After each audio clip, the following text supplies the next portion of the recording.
नमस्ते।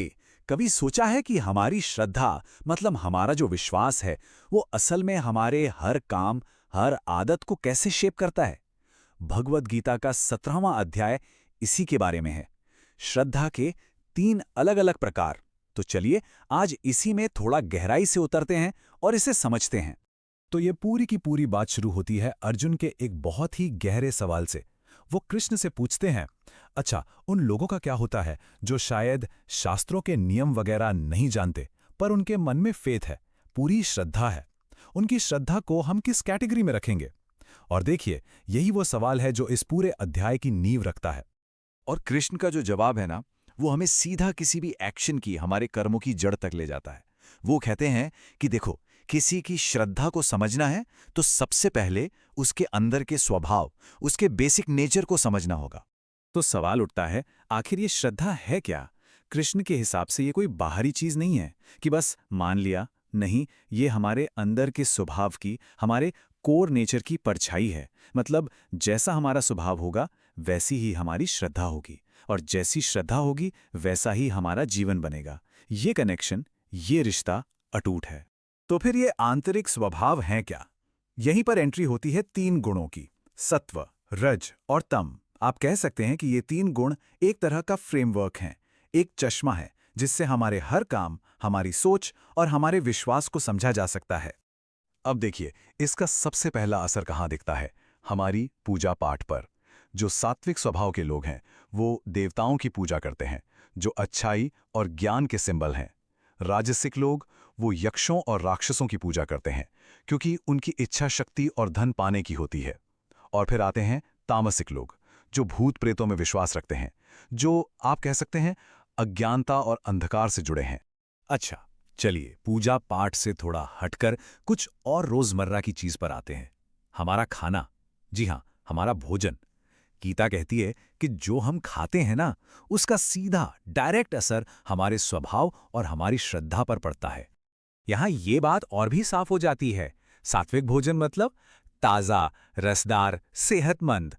राजसिक भोजन बहुत तीखा, खट्टा, जला हुआ, जो शरीर में बेचैनी और बीमारी पैदा करे। और तामसिक भोजन वो होता है बासी, बेस्वाद, अशुद्ध।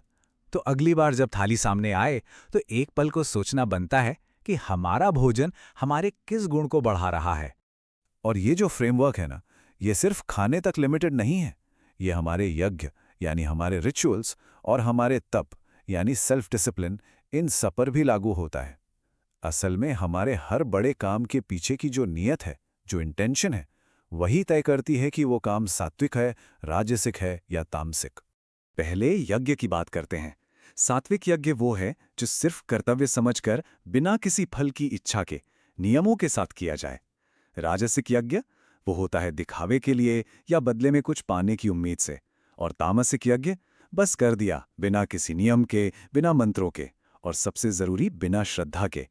तो बात यह नहीं कि क्या किया, बात यह है कि किस इरादे से किया। यज्ञ के बाद अब बात आती है तप की, यानी तपस्या या ऑस्टेरिटी की। हम सब अपनी जिंदगी में किसी न किसी तरह का डिसिप्लिन रखने की कोशिश करते हैं, पर सवाल फिर वही है, उसके पीछे की मंशा क्या है? और देखिए, तप का मतलब सिर्फ शरीर को कष्ट देना नहीं है। इसके 3 लेवल हैं। शरीर का तप, जैसे साफ सफाई, सादगी। फिर है वाणी का तप, मतलब ऐसा बोलना जो सच हो पर किसी को चुभे नहीं। और आखिर में आता है मन का तप, यानी मन की शांति, सेल्फ कंट्रोल। और यहां भी इरादा ही सब कुछ है। सात्विक तप वो है जो बिना किसी स्वार्थ के परम कल्याण के लिए किया जाए। राजसिक तप सम्मान पाने के लिए, दिखावे के लिए होता है। और तामसिक तप वो जिद में आकर या तो खुद को या फिर दूसरों को नुकसान पहुंचाने के इरादे से किया जाता है। चलिए अब आखिरी चीज पर आते हैं, दान यानी चैरिटी।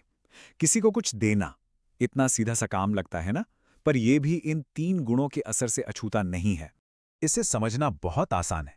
सात्विक दान क्या है? जो सही जगह, सही समय और सही इंसान को बिना किसी उम्मीद के दिया जाए। राजसिक दान वो है जो बदले में कुछ पाने की उम्मीद से या फिर कह सकते हैं बेमन से दिया जाए। और तामसिक दान वो है जो गलत जगह, गलत समय पर अपमान के साथ दिया जाए। तो अब सवाल ये है कि इन सभी कर्मों को, यज्ञ, तप, दान, इन सबको सही और मीनिंगफुल कैसे बनाया जाए? यहीं पर कृष्ण इसका एक, आप कह सकते हैं, एक अल्टीमेट फॉर्मूला देते हैं। एक ऐसा सूत्र जो हर काम को पवित्र करने की ताकत रखता है। और वो सूत्र है ओम तत् सत। बस ये 3 शब्द। देखिए, ये सिर्फ शब्द नहीं हैं, ये परब्रह्म यानी एब्सोल्यूट रियलिटी का प्रतीक हैं। पुराने समय से ऋषि मुनि यज्ञ, दान और तप जैसे बड़े काम शुरू करने से पहले इन शब्दों का उच्चारण करते थे।